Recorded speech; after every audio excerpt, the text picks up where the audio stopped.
My 12-year-old daughter called me from a beach resort laughing while her mother's boyfriend taught her to swim in the pool I'd paid for. Except I hadn't paid for it. I didn't know that yet. The phone rang on a Tuesday afternoon. I was in my home office reviewing a contract that didn't matter anymore, though I didn't know that yet either. The screen lit up. Emma. My heart did what it always did when my kids called, lifted, opened, made room. "Hey, sweetheart," I said. "How's the trip?" The speaker crackled. I could hear pools splashing in the background, children laughing, that hollow echo you get in resort atriums with high ceilings and tile floors. My daughter's voice came through bright, happy, happier than she'd sounded with me in months. "Dad, oh my God, this place is amazing. Uncle Derek got us the suite with the ocean view. There's a water slide that goes right into the pool." Uncle Derek. My hand tightened on the phone. Not hard, just enough that the case creaked. "That's great, honey. Where's your mom?" "She's at the spa with Uncle Derek. They're getting couples massages." Couples. The word sat in my chest like swallowed glass. "Emma, sweetheart, can you put Tyler on for a second?" "Sure, Tyler, Dad wants to talk to you." Rustling, my 9-year-old son's voice, slightly out of breath. "Dad, I'm learning to swim underwater. Uncle Derek's teaching me. He's so much better at it than you. He actually has time for us." The glass in my chest shattered. My brother Jake was sitting across from me. He'd stopped mid-bite of his sandwich. His eyes went wide. I kept my voice steady, level. The voice I used in negotiations when I wanted to flip a table but couldn't. "That's wonderful, buddy. I'm proud of you. You having fun?" "Yeah. Uncle Derek says we might go snorkeling tomorrow. He knows where all the best spots are." "Sounds perfect. Hey, Tyler, I love you." "Love you too, Dad." "Oh, Uncle Derek's calling me back to the pool. Bye." The line went dead. I set the phone down very carefully on the desk, like it was made of eggshell. Like if I moved too quickly, something worse would break. Jake stared at me.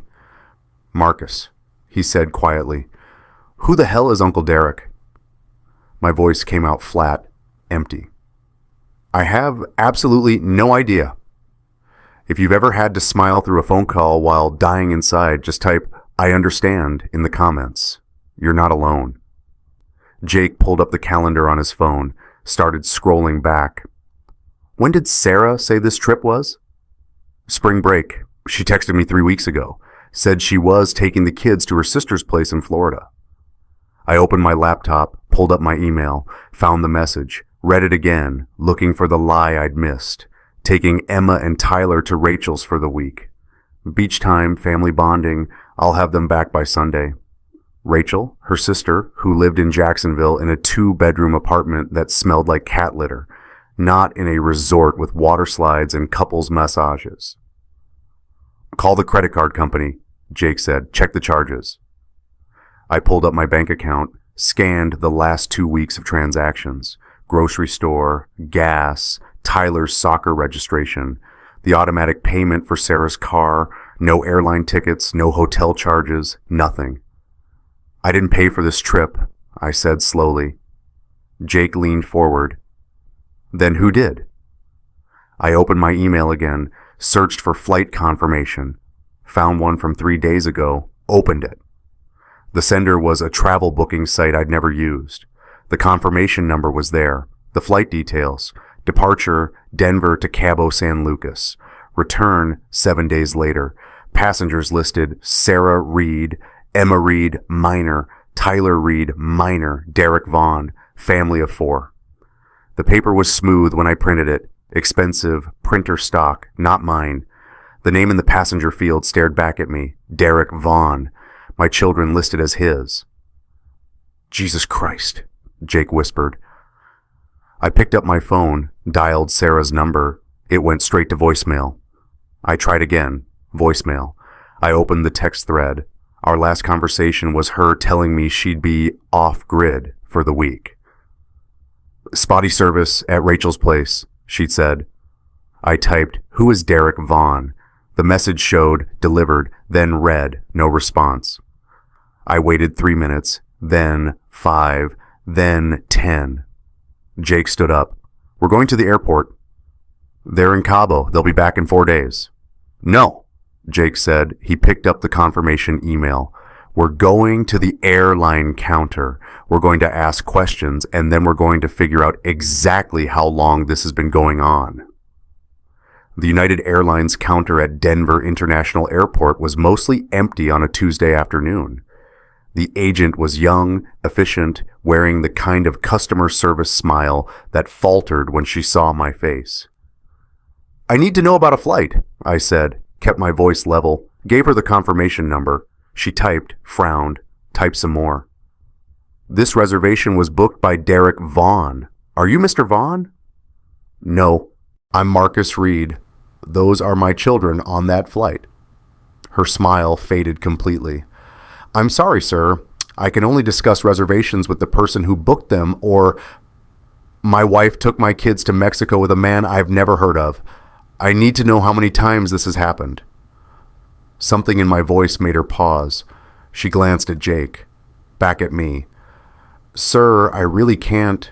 Please, I said quietly. They're 9 and 12.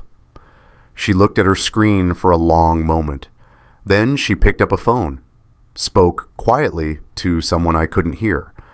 A manager appeared 2 minutes later. Older woman, gray hair, kind eyes that had seen things. She listened to my story, checked my driver's license, confirmed Emma and Tyler were my children.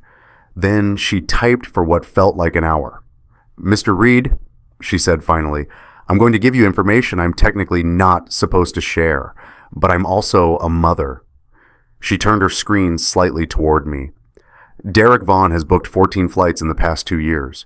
All of them include Sarah Reed and 2 minors. Destinations include Cabo San Lucas, Cancun, Punta Cana, Miami, Maui. 14 trips. The floor tilted under my feet. I paid child support for each one of those weeks, I said. My voice sounded like it was coming from underwater. The manager's face softened. I'm sorry. Jake caught me by the elbow, steadied me. Can you print that? He asked her. She shouldn't have. By every company policy, she should have refused. But she hit print. The receipt came out warm. The ink was still wet when I folded it into my pocket. I didn't go home that night. I went to Jake's apartment, sat on his couch staring at the wall while he made phone calls I couldn't process. My phone buzzed at midnight, Sarah's name on the screen. I let it ring 4 times before answering. Marcus? Her voice was careful, controlled, the voice she used when she was about to spin something. Emma said you sounded upset on the phone earlier. Who is Derek Vaughn? Silence. Not the kind where someone's thinking of what to say. The kind where someone's calculating. He's a friend. He had extra tickets to Cabo and offered 14 trips, I said quietly. 2 years. Every time you told me you were at your sister's or your mom's or that work conference in Portland, 14 times you took my children to play house with another man. More silence. Marcus, you're overreacting. What does Tyler call him? What? Tyler, my 9-year-old son. What does he call the man who's teaching him to swim? Her voice went cold. Uncle Derek. And what does Derek call you when he's booking flights? When he's paying for couples' massages? When he's tucking my kids into bed in resort hotels? I want them home, I said. My voice didn't shake. That surprised me. Tomorrow, first available flight, or I call a lawyer tonight and file for emergency custody. You can't do that. Watch me. I hung up. Jake handed me a beer. I didn't drink it, just held the cold bottle and watched condensation run down the glass, like the tears I refused to cry in front of anyone. My phone buzzed again. A text from Sarah. You're being dramatic. The kids are fine. We'll talk when I'm back. Another buzz. A photo. Emma and Tyler on a beach at sunset. Derek's arm around Sarah's waist. My kids grinning at the camera. A perfect family photo that I wasn't in. The confirmation email said family of 4. I'd never been invited. I called my lawyer first thing Wednesday morning. Patricia Gomez had handled my real estate closings for 8 years. Efficient, sharp, zero tolerance for nonsense. She listened to the whole story without interrupting. When I finished, she was quiet for 3 seconds. Marcus, she said carefully, I need to ask you something, and I need you to be completely honest. Have you hit your wife? Threatened her? Given her any reason to be afraid of you? No, never.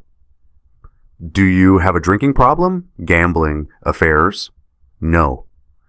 Have you ever missed a child support payment, a pickup time, a soccer game? I missed Emma's spring recital last year. I was in Detroit for work. I called her afterward and apologized for an hour. Did you send flowers? Roses, 12 of them, one for each year of her life. Patricia exhaled. Okay, here's what we're going to do. You're going to document everything. Texts, emails, phone calls, that airline receipt, everything. Because here's what you need to understand. Sarah's going to come at you hard. What do you mean? You said you travel for work. How often? Maybe 1 week a month. Client visits, site inspections. She's going to use that. She's going to say you're never home, that the kids barely know you, that Derek is a stable, present father figure. The words hit like a punch. But that's not, I call them every night when I travel. I'm at every game, every parent-teacher conference. I believe you, Patricia said gently. But family court isn't about what's true. It's about what you can prove. So we prove it. Photos, calendar invitations, witnesses. We document that you've been a present father while she's been building a second family behind your back. She paused. There's something else. I pulled some preliminary research on Derek Vaughn based on the information you gave me. Marcus, has Sarah mentioned anything about money lately? Any unusual expenses? No. Why? Because Derek Vaughn works as a regional finance manager for a commercial real estate firm, and there are some irregularities in their books that are currently under investigation. My stomach dropped. What kind of irregularities? The kind that involve federal charges if they're proven. I'll know more in a few days. But Marcus, document everything, because if Sarah's been taking your kids on vacations funded by embezzled money, this gets a lot more complicated. I looked down at my hands. They were shaking. What do I do? You become the man you've always been, but better, Patricia said. You don't beg. You don't rage. You strategize. We don't abandon those who need us. We fight for them. Understood? Understood. I hung up and sat in my car in the law office parking lot for 20 minutes. Then I drove to the gym. I hadn't been to a gym in 3 years, not since Tyler was born and sleep became a luxury, and every spare moment went to diapers or t-ball or just trying to keep my marriage from falling apart when I wasn't looking. The membership desk girl looked up when I walked in. Looking to join? Looking to rebuild. She smiled. Didn't know why that word landed the way it did. Handed me a form. I signed up for 6 months, hired a trainer, started that afternoon. Day 1, I could barely bench the bar. Day 3, my entire body screamed. Day 7, I started sleeping better. Day 14, I could see my jawline again. I hired a therapist, Dr. Chen. She didn't do platitudes or sympathy, just asked questions that made me uncomfortable and refused to let me dodge. Why did you let it get this bad? She asked in our second session. I didn't know. You knew, she said, not unkindly. Maybe not the details, but you knew something was wrong. You said Sarah started pulling away 2 years ago, the same time these trips started. You felt it. I stared at the tissue box on her desk, refused to reach for it. I thought if I worked harder, made more money, gave her space, I couldn't finish. Come back?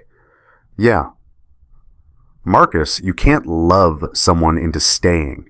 You can only love them enough to let them show you who they really are. I hired a private investigator the next day. His name was Bill, retired cop. Looked like every TV detective cliché, rumpled jacket, coffee-stained notebook, eyes that missed nothing. The report came back in 10 days, bound with black binder clips. Each page a different hotel, different city, same 3 faces, my wife, my kids, Derek. 14 trips, dates, locations, credit card receipts showing Derek Vaughn's name on every charge, reservation confirmations listing Derek Vaughn and family. Family. I became the man I should have been, but for me, not her. The kids came home on Sunday. I'd spent the week transforming our house. Not dramatically, nothing that screamed breakdown, but I'd removed the wedding photos. All of them. Took down the frames, left rectangular dust shadows on the walls where memories used to hang. The frames sat on the kitchen table, faces down, glass cold, empty. I'd bought new furniture, nothing expensive, but mine. A reading chair I'd always wanted, a standing desk for my office, plants, actual living things that required care and attention. I'd started cooking, real meals, not frozen pizza. Found my grandmother's recipe book and made her pot roast, the one I used to request every birthday. The house smelled different, cedar and lemon oil and fresh bread. Not Sarah's vanilla candles that I'd never liked, but never said anything about. I heard the car pull up at 4 p.m., stood at the window and watched Sarah help the kids with their luggage. Emma looked tan. Tyler's hair was lighter, sun-bleached at the tips. They looked happy. That hurt more than I expected. Sarah walked them to the door, didn't come inside, just rang the bell and stepped back. I opened it. Emma looked up at me. Her eyes went wide. Dad? I'd lost 15 pounds.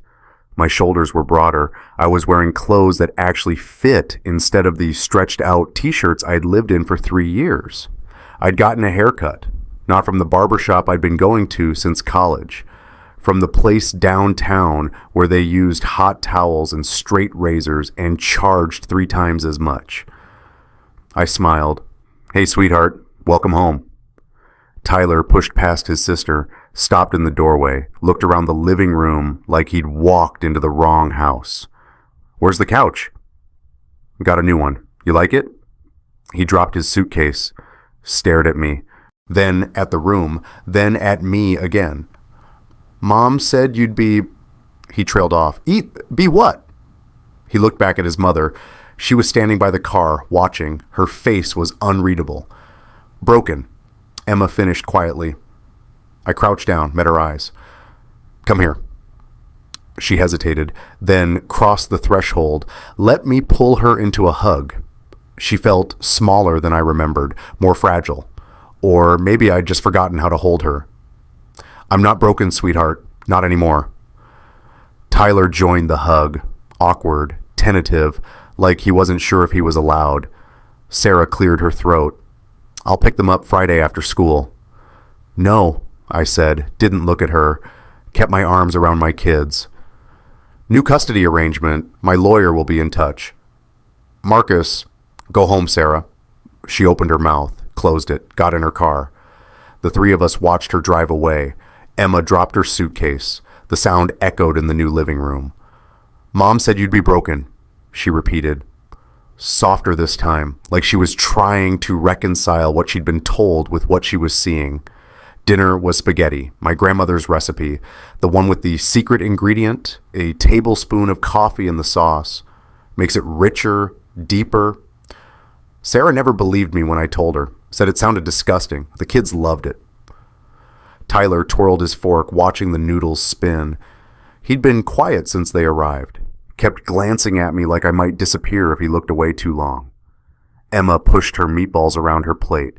She'd barely eaten. My brother Jake sat at the end of the table, neutral adult presence, witness to whatever came next. So, I said, kept my tone light. Tell me about Cabo. What was your favorite part? Tyler's face lit up. The water slide. It was like 3 stories tall and it went... Emma kicked him under the table. He stopped, looked at his sister, back at me. It's okay, I said, "You're allowed to have fun. I'm glad you did." "Really?" Tyler asked. "Really, I want to hear everything." He hesitated, then the words tumbled out. The beach, the snorkeling. The resort had a kids club with video games and a movie theater. Uncle Derek knew the bartender who made virgin pina coladas with extra cherries. Uncle Derek taught him to dive. Uncle Derek bought him a diving mask. Uncle Derek this, Uncle Derek that. Every sentence was a small knife. I kept smiling. Emma watched me, studying my face for cracks. "Mom said you'd be upset," she said finally. "She said you'd try to make us feel guilty for having a good time without you." I set down my fork very carefully. "Did I do that just now?" She blinked. "No." "Good, because I'm not upset that you had fun. I'm glad you have good memories." I paused. "Can I show you something?" I got up, went to the hall closet, pulled out the photo album, the old one, leather-bound, pages sticky with age and adhesive, sticky pages, photographs under plastic film, every birthday, every soccer game, every school play, sometimes blurry from running late, but there. I set it on the table between them. "Open it." Emma did. Started at the beginning. Her first birthday, me holding her, covered in cake frosting. The photo was slightly out of focus because Sarah had been laughing too hard to hold the camera steady. Her first day of kindergarten, me crouching beside her on the front steps. Her Disney princess backpack was bigger than she was. Tyler's birth. Me in the hospital room at 3 a.m., holding him while Sarah slept. His tiny fist wrapped around my finger. Every Halloween costume, every Christmas morning, every summer vacation to my parents' lake house. My face in every single photograph. Emma turned the pages slowly. Tyler climbed out of his chair, stood next to his sister, looking over her shoulder. "I didn't know you kept these," Emma whispered. "I kept everything, every drawing you made me, every report card, every certificate from soccer camp." I leaned forward. "Emma, sweetheart, look at me." She did. Her eyes were wet. "Your mom told you I wasn't around, that I chose work over you, that I didn't care. But look at those pictures. Really look. Who's at every birthday, every school event? Who's the one holding the camera in half these photos because I insisted on being in them?" "You," Tyler said softly. "Me. I was there. I've always been there." Emma's hands shook on the album. "But Mom said—" "I know what she said, and I need you to understand something important. Sometimes people we love tell us stories that make their choices easier. It's not always about hurting us. Sometimes it's about protecting themselves." "So Mom lied?" Tyler asked. His voice cracked. "Your mom told you the version of me that made her decisions make sense. But you're old enough now to look at evidence, photos, dates, facts, and decide for yourself who was there. Here's the question I couldn't answer then. Do you tell your children the whole truth immediately, even if it destroys their innocence? Or do you let them discover it themselves? Reply truth or protect." Emma closed the album, stood up. "I need to charge my phone." She left the table. Tyler looked at Jake. "Uncle Jake, you were around when we were little. Was Dad there?" Jake nodded. "Every single time, kiddo. Sometimes he'd drive 3 hours from a work site just to make it to your games. He'd show up covered in dust, still wearing his hard hat, but he was there." Tyler's face crumpled, not crying, just processing something that hurt. "Why would Mom say he wasn't?" "That's a question for your mom," Jake said gently. "But your dad's never lied to you, and he's not going to start now." From the living room, Emma's voice. "Dad, can you come here?" I found her on the couch, her phone in her hands, screen dark. "What's wrong?" "I was looking through my photos from the trip, and I noticed something weird." She turned the phone toward me, swiped through vacation pictures. "See the metadata, the location tags?" I looked, Cabo San Lucas, every photo. "Okay?" "Mom told me to post some on Instagram, but only the ones without Uncle Derek in them. She said it would complicate things with you. That makes sense. She probably... But Dad, if she didn't want you to know about him, why is his name listed as her emergency contact on my school forms? The room tilted. What? Emma opened her backpack, pulled out a folder. Emergency contact forms from school. Updated last fall. Primary contact, Sarah Reed. Secondary contact, Derek Vaughn. Relationship, partner. I saw this last week when I was looking for my field trip permission slip. I didn't think about it until now, but Dad... She looked up at me. Her face was pale. Why does Mom's phone have Derek listed as husband? My voice came out steady, controlled. When did you see that? Last night, in the hotel. She left it charging in the bathroom and I needed to call you. I picked it up by accident. Hers and mine have the same case. And when the screen lit up, there was a text from Derek. And the contact name said husband. Tyler appeared in the doorway. Who's a husband? Emma looked at him, back at me. Nobody, never mind. But the question hung in the air. Why does Mom's phone say husband for Derek? I called Patricia the next morning, told her about the emergency contact forms, the phone contact name, Emma's questions. The kids are starting to see it, I said. I didn't have to do anything. They're just noticing. Good, Patricia said. That's better than you telling them. Discovery is more powerful than accusation. But Marcus, we need to move faster. I got the preliminary report on Derek Vaughn. And you need to sit down. I was already sitting, gripped the phone tighter. Derek Vaughn has been under federal investigation for 8 months. Wire fraud and embezzlement. He's been moving money from his company's pension fund into offshore accounts. The amount they've traced so far is $127,000. The number landed like a punch. Sarah doesn't know, Patricia continued. Or if she does, she's very good at pretending. But Marcus, those vacation expenses, the resort suites, the flights, the whole lifestyle, that's your client's retirement money. Jesus Christ. It gets worse. Federal investigators have been building a case. They're planning to arrest him within the next 60 days. If Sarah's named as an accomplice or beneficiary... The kids, I said. If she's arrested... Exactly. Which is why we need to file for emergency custody modification now, before this becomes public, before your kids are dragged through a federal investigation. Do it. There's one more thing. I need you to consider wearing a wire. I went very still. What? Sarah will try to negotiate. She'll call you, probably in the next few days. She'll want to work something out before lawyers get involved. If you can get her to admit on tape that she's been lying to the kids, that Derek has been financing everything, that she's been building a case against you, that feels dirty. It's evidence, Patricia said, not unkindly. And evidence is how we protect your children. No yelling, no threats, just documents, just truth. I closed my eyes. Set it up. Sarah called on Wednesday, late, after the kids were asleep. I'd been expecting it. Had the recording app ready on my phone. Marcus, we need to talk. I'm listening. This custody thing, you're overreacting. The kids are fine. They love Derek. He's been wonderful with them. For how long? Silence. Sarah, how long has Derek been wonderful with them? That's not fair. 2 years? 3? How long have you been playing house with my kids and another man? Her voice went sharp. You were never around. Someone had to...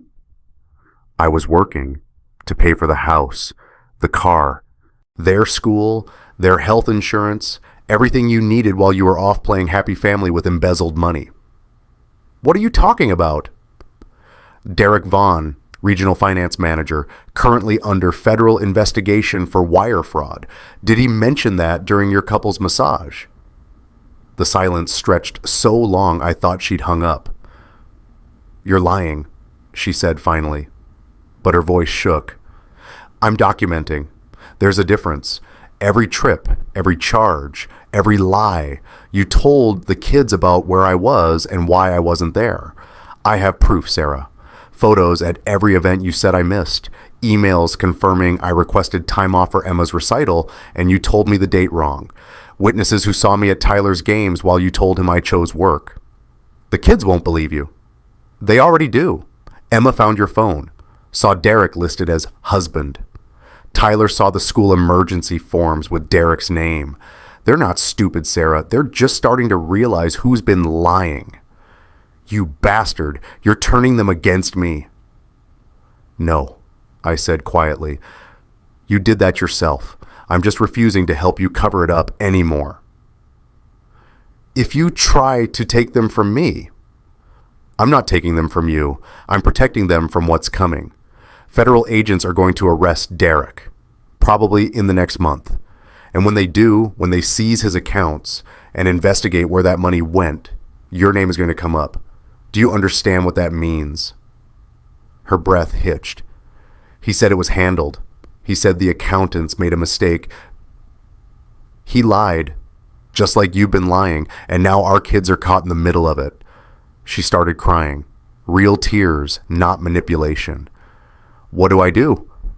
You cooperate with my custody petition. You admit in court that you fabricated the absent father narrative.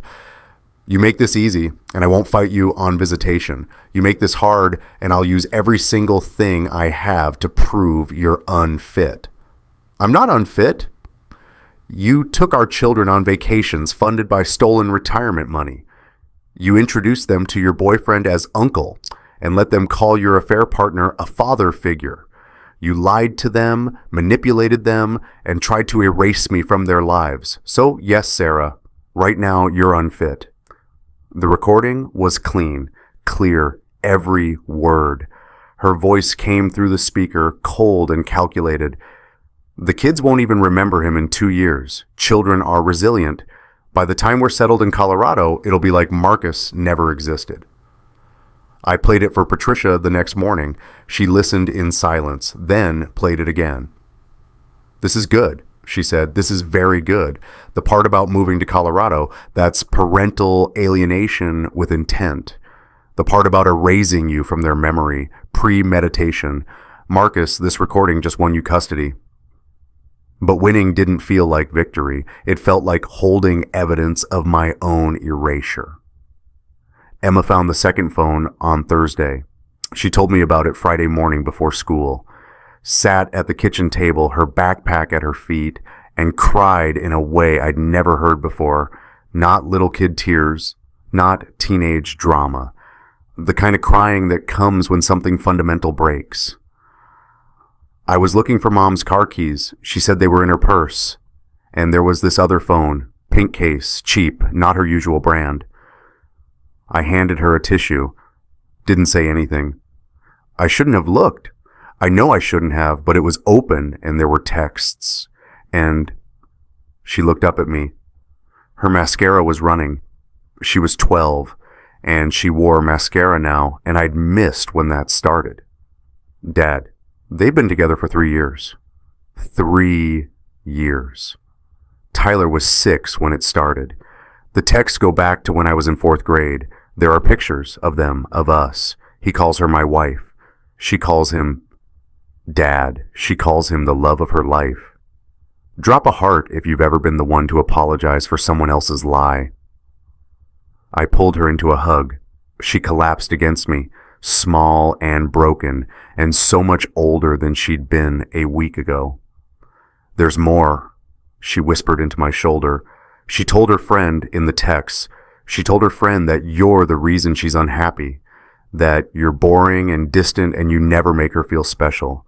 But Dad, you sent her flowers every Friday, even when you were traveling, even when you were fighting. I remember because you always included a note for me and Tyler too. I did. So why did she say you didn't? Because the truth didn't match the story she wanted to tell herself. Emma pulled back, wiped her face. I took a screenshot of the worst ones, just in case. She pulled out her phone, showed me. Sarah's text to Derek. Marcus called again. Just ignore it. Let him suffer. He deserves it for being such a pathetic excuse for a husband. Another text. The kids are finally starting to see him the way I do. Took long enough. Another. Once the custody hearing is over, we can move to Colorado. Start fresh. The kids will adjust. They barely remember life before you anyway. My hands shook holding the phone. I'm sorry, Dad, Emma whispered. I should have known. I should have seen it. Baby, no, this isn't on you. None of this is on you. She sent me the screenshot with 3 words. I'm sorry, Dad. I texted back immediately, I will never abandon you. Not now, not ever. We're going to get through this together. The motif landed differently this time, not a declaration, a promise. The mediation was scheduled for Monday morning, court ordered, mandatory before we could proceed to a formal custody hearing. The mediator was a retired family court judge. Gray hair, reading glasses on a chain, the kind of seen-it-all expression that comes from 20 years of watching families implode. Sarah arrived with her attorney, a young guy in an expensive suit. He had the look of someone who charged $400 an hour and thought he was worth it. Patricia and I sat across from them. The evidence binder was on the table between us. Navy blue, 3-ring, tabbed. Financial records. Communications. Timeline. Witness statements. Each tab thicker than the last. The mediator started with pleasantries, explained the process, asked if we'd prefer to start with custody arrangements or financial. We'd like to present evidence, Patricia said. Sarah's attorney frowned. This is a mediation, not a trial. Evidence that directly impacts the children's safety, Patricia continued. She opened the binder. Mr. Reed has been documenting systematic deception for the past 2 years. She slid the first document across. The airline receipts, 14 trips, Derek Vaughn's name on every charge. Sarah's face paled. The next document, Bill's surveillance report, photos, dates, locations, hotel check-ins listing Derek Vaughn and family. Sarah's attorney leaned over, whispered something sharp in her ear. The next document, Emma's screenshot, the text messages. Sarah's hand flew to her mouth. Mrs. Reed, the mediator said quietly, is this accurate? These communications? Sarah didn't answer. Patricia slid across another document. This is the audio recording of a conversation between Mr. and Mrs. Reed from last Wednesday. Mrs. Reed explicitly states her intention to relocate the children to Colorado and systematically erase Mr. Reed from their lives. The mediator pressed play on her laptop. Sarah's voice filled the room. The kids won't even remember him in 2 years. Children are resilient. By the time we're settled in Colorado, it'll be like Marcus never existed. The color drained from her attorney's face. There's one more item, Patricia said. She pulled out the final document, clipped it to the front. This is a federal criminal investigation summary. Derek Vaughn, Mrs. Reed's partner, is currently under investigation for wire fraud and embezzlement. The preliminary forensic accounting indicates he misappropriated $127,000 from his employer's pension fund. Those funds were used to finance family vacations with Mrs. Reed and the children. The mediator removed her glasses, cleaned them slowly, put them back on. Mrs. Reed, did you know about this? Sarah's voice was barely a whisper. He said it was a mistake, an accounting error. Did you know it was under investigation? No. Did you ever question where the money for these trips came from? 14 international vacations over 2 years? Sarah looked at her attorney. He looked at the table. Derek's face went white when Patricia mentioned the second set of books, the offshore accounts, the wire transfers. The mediator closed her folder. I'm recommending emergency temporary custody to Mr. Reed pending a full hearing. Mrs. Reed will have supervised visitation twice weekly pending completion of a psychological evaluation and parenting classes. Sarah stood up. You can't do this. I can, the mediator said, and I am. Your children have been involved in an ongoing criminal enterprise, however unknowingly. They've been used as pawns in parental alienation, and they've been systematically lied to about their father. Those are grounds for immediate intervention." Sarah turned to me. Her face was a mask of fury. "This is your fault, all of it." I looked at her for a long moment. "No," I said quietly, "it's really not." He didn't know we'd found his second set of books. Tyler's letter arrived at Patricia's office on Wednesday. The teacher had sent it directly to her, included a note. Tyler asked if he could write to the judge. I told him I'd make sure it was delivered. The spelling errors are his own. I didn't correct them. I thought you should see what he actually wrote. The paper was wide ruled, pencil, some words in pen where he'd pressed too hard and the pencil broke. Patricia read it to me over the phone. "Dear Judge, my name is Tyler Reed. I'm 9. I want to live with my dad. Mom told me Dad didn't love us. She said he was always working and never had time for us. She said Uncle Derek was better because he made time, but Dad's the one who remembered my science fair. Mom and Uncle Derek were in Cancun. Dad drove 4 hours from a work site and showed up covered in dust. He still had his hard hat. He helped me set up my volcano, and he stayed for the whole thing, even when I came in last place. Dad's the one who still has my drawing on his fridge, even the one where I spelled his name wrong. It says, 'My dad is the best,' but I spelled best like beast, and he said it was perfect anyway. It's been there for 2 years. Mom threw away all the drawings I made of her. Uncle Derek is nice. He buys us stuff and takes us cool places, but he's not my dad.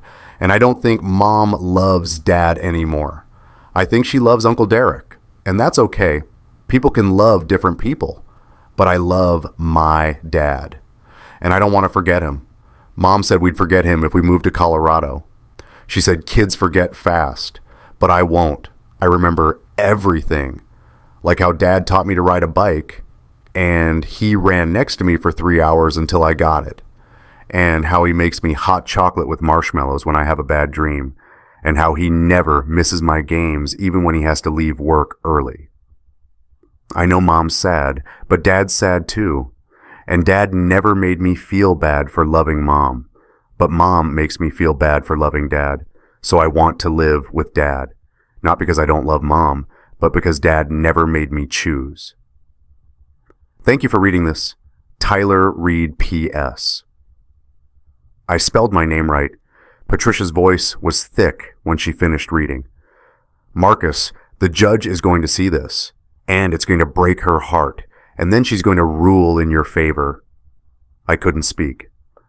"I'm having it couriered over today," Patricia continued, "along with Emma's written statement and the evidence binder. The formal hearing is next Monday.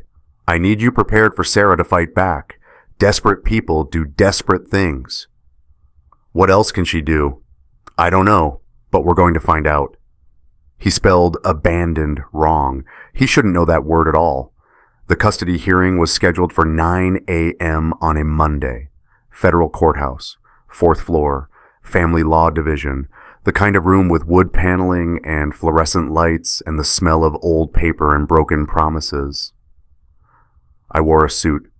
Navy, the one I'd bought for closings but never wore because it felt too formal. Patricia had insisted. "You're not going to court as the hurt husband," she'd said. "You're going as the competent father. There's a difference." The kids weren't required to attend, but Emma had asked to be there. "I want to see it," she'd said the night before. "I want to see her face when she hears Tyler's letter. Baby, it's going to be hard." "I know, but I need to see it. I need to know it's real." So she sat in the gallery behind me. 12 years old in a dress she'd picked out herself, hair pulled back, no makeup. She looked young and old at the same time. Tyler was at Jake's, playing video games, eating pizza, safe. Sarah arrived 10 minutes late. Her attorney looked harried. She looked worse, pale, thin, wearing sunglasses indoors. When she took them off, her eyes were red. The judge entered. The Honorable Margaret Castellanos, 60 maybe, gray hair cut short, The kind of face that had seen every variation of human failure and still managed to look for hope. "We're here for Reed vs. Reed," she said. "Custody modification petition. I've reviewed the preliminary filings. Mr. Whitmore, does your client wish to make a statement before we begin?" Sarah's attorney stood. "Your Honor, my client wishes to state for the record that she has been a devoted mother for 12 years. The allegations of parental alienation are exaggerated and—" The courtroom doors opened. 3 men in dark suits walked in. Federal agents. You could tell by the way they moved. Purposeful, synchronized, radiating authority. The lead agent approached the bench, showed his credentials to the judge. Judge Castellanos' eyebrows rose. "Agent Morrison, this is highly irregular." "I apologize, Your Honor, time-sensitive matter." He turned towards Sarah's side of the room. "Is Derek Vaughn present?" Sarah's attorney went pale. "He's not a party to this proceeding. He's listed as Mrs. Reed's partner and cohabitant with the minor children. We were informed he might be present as a witness."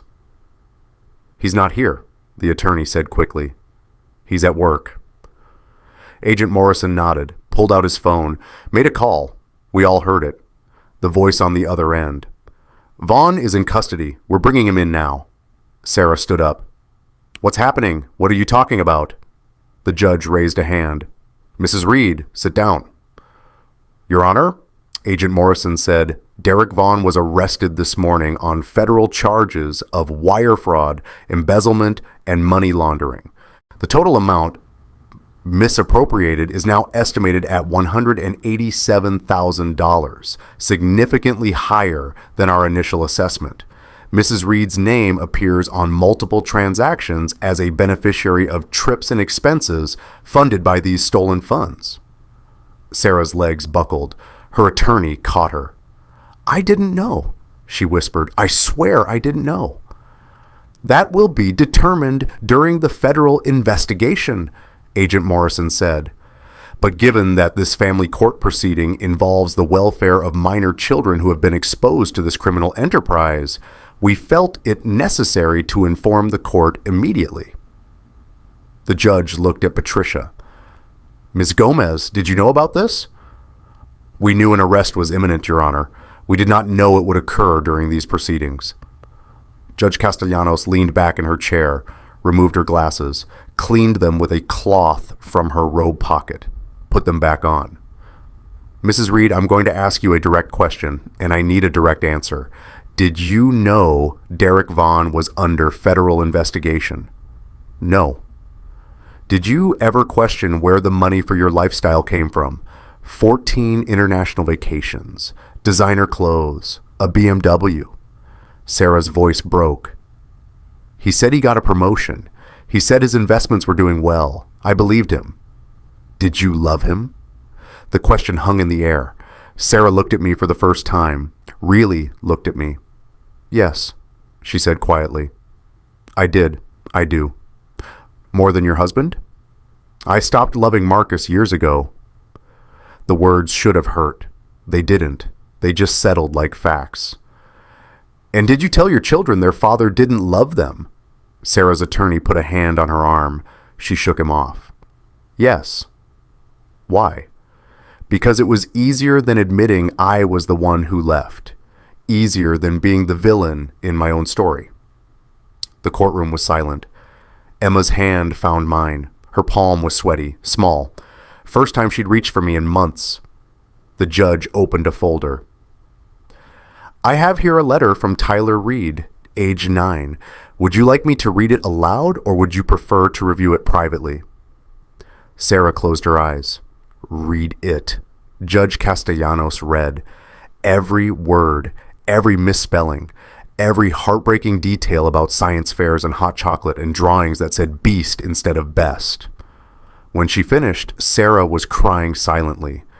Her attorney handed her tissues. She ignored them.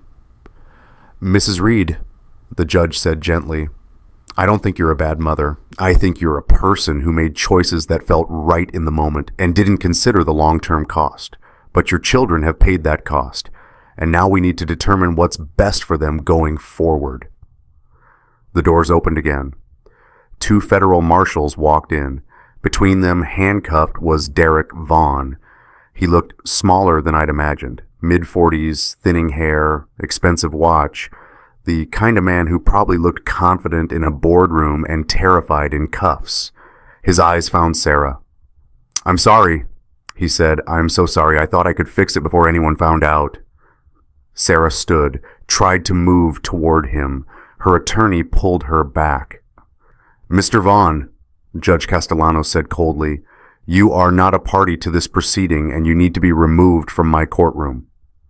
"Please," Derek said. He wasn't talking to the judge. He was talking to Sarah.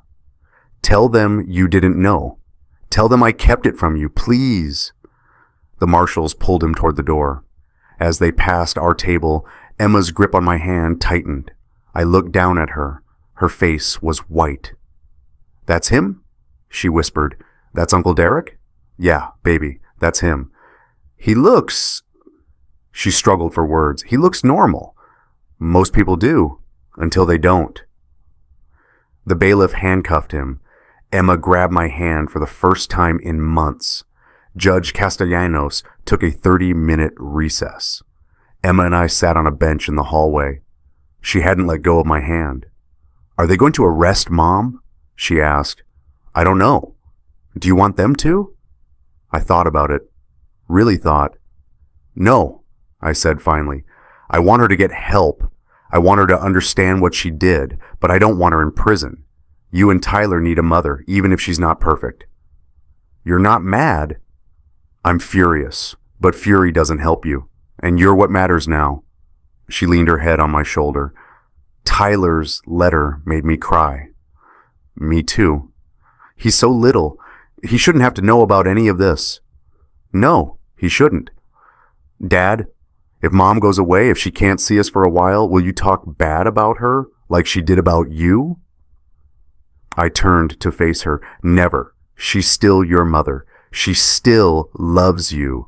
She made mistakes, bad ones, but that doesn't erase 12 years of being your mom. You're allowed to love us both." "Even after everything she said?" "Even after everything."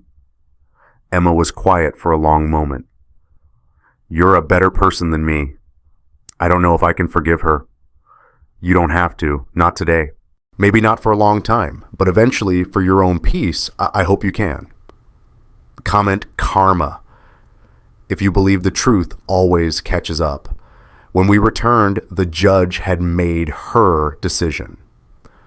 "I'm granting primary physical custody to Marcus Reed, effective immediately. Mrs. Reed will have supervised visitation twice weekly for a period of 6 months. At the end of that period, we'll review and determine if unsupervised visitation is appropriate." Sarah's face crumpled. "Additionally, Mrs. Reed will complete a parenting course focused on the effects of parental alienation. She will also undergo individual therapy. Proof of attendance and completion will be required before visitation can be expanded." The judge looked at Sarah directly. "Mrs. Reed, I want to be clear. I'm not punishing you. I'm protecting your children. They have been through trauma, not physical, but psychological. They've been caught between 2 versions of reality.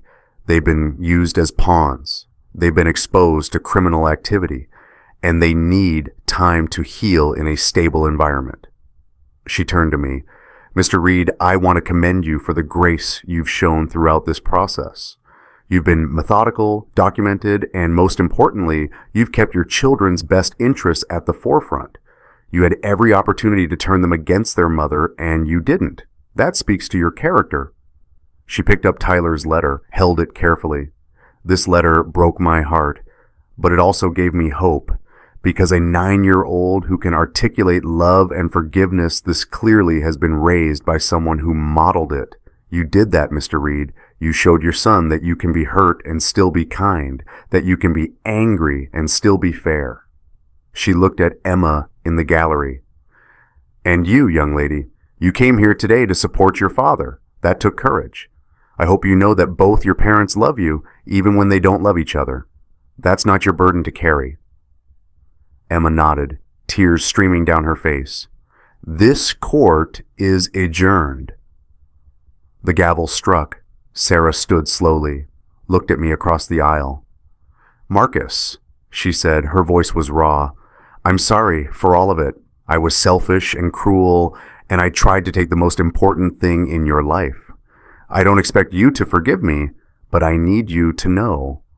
I'm sorry. I looked at her for a long moment. I know, I said quietly, and eventually I might even believe you.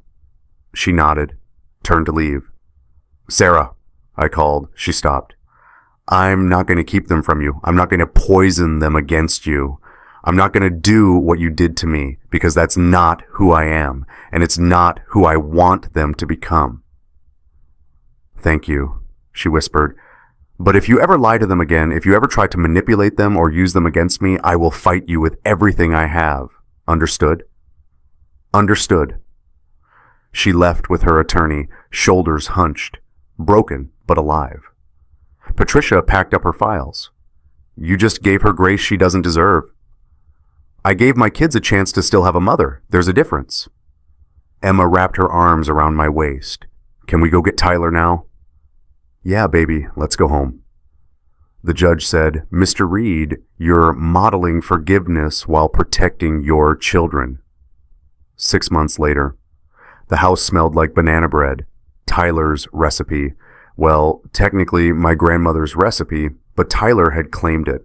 He made it every Sunday morning now, wore the apron that said, Kiss the Cook, that Emma had bought him as a joke for his 10th birthday. He wasn't little anymore, still short, but growing into his features. His voice was starting to change, cracking at random moments that made him blush and Emma laugh. Emma was in the living room doing homework, 8th grade now. She'd joined the debate team. First tournament was next week.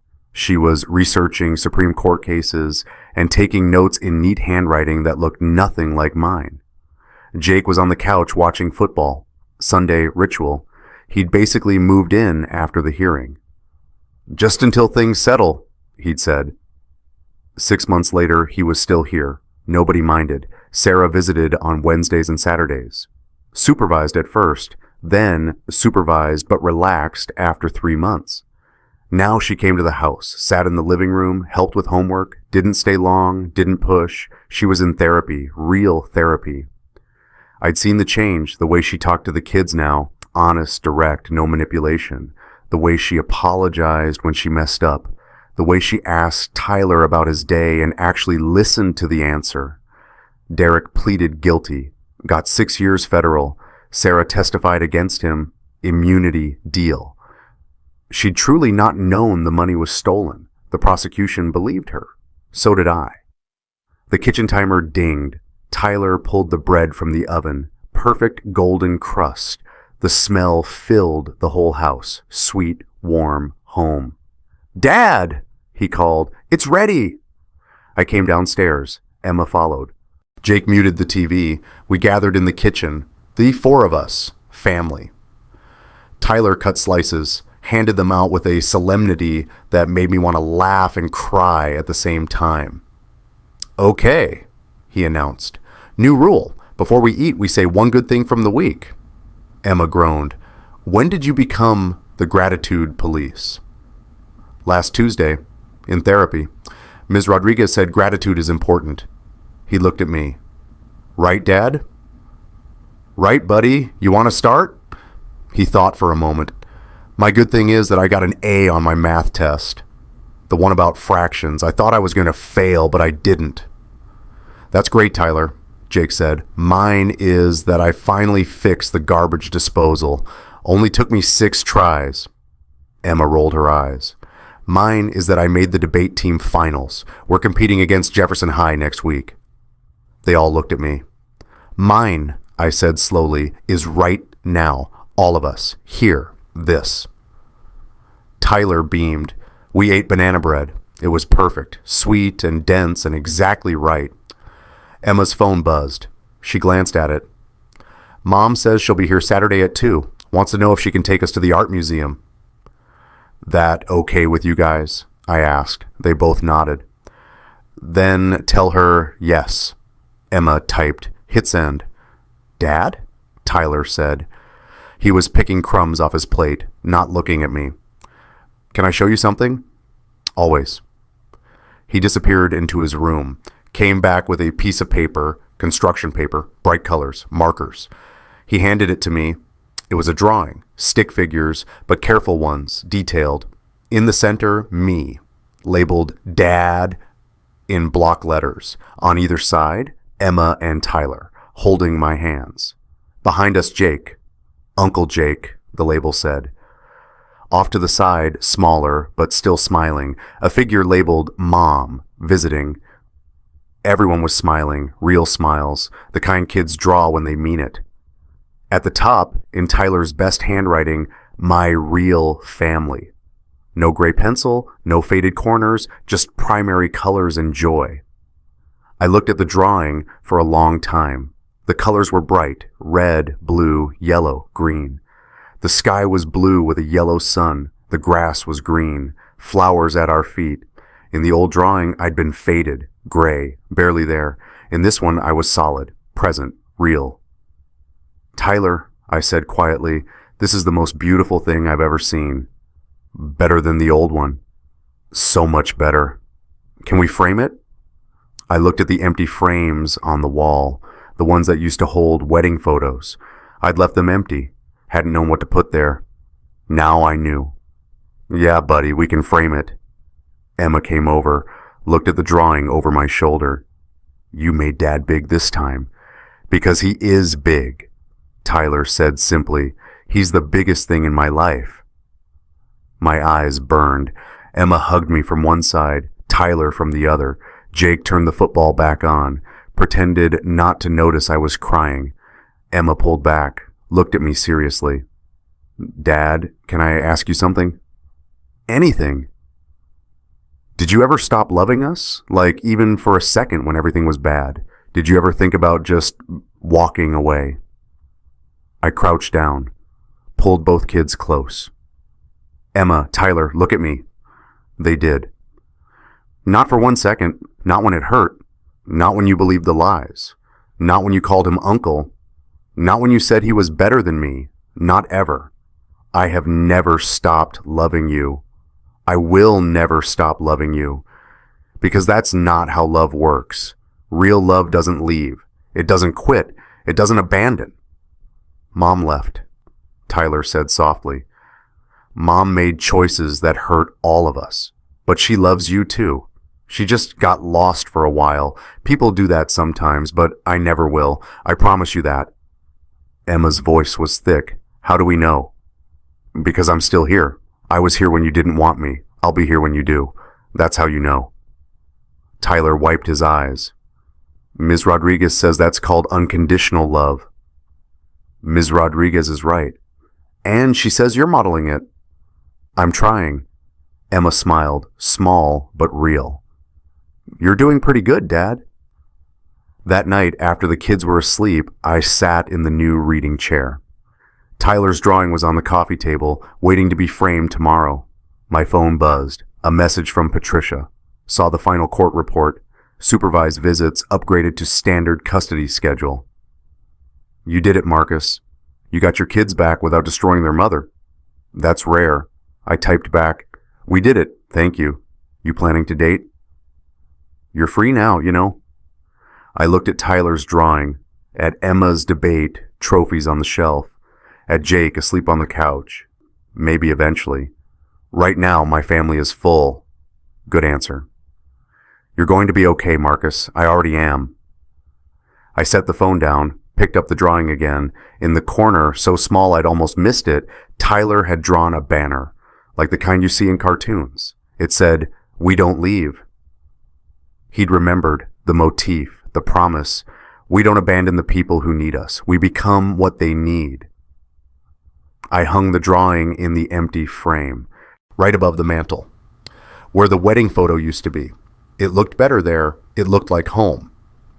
If you've built your own found family or rebuilt after betrayal, share your story in the comments. You might inspire someone who needs to hear it today. And if you made it this far, thank you for listening. These stories matter. Your story matters. Family isn't always blood. Sometimes it's the people who show up when everyone else walks away. Sometimes it's the uncle who moves in to help, the kids who choose truth over comfort, the drawings that replace the lies. Sometimes it's as simple as banana bread on Sunday mornings, and sometimes that's enough.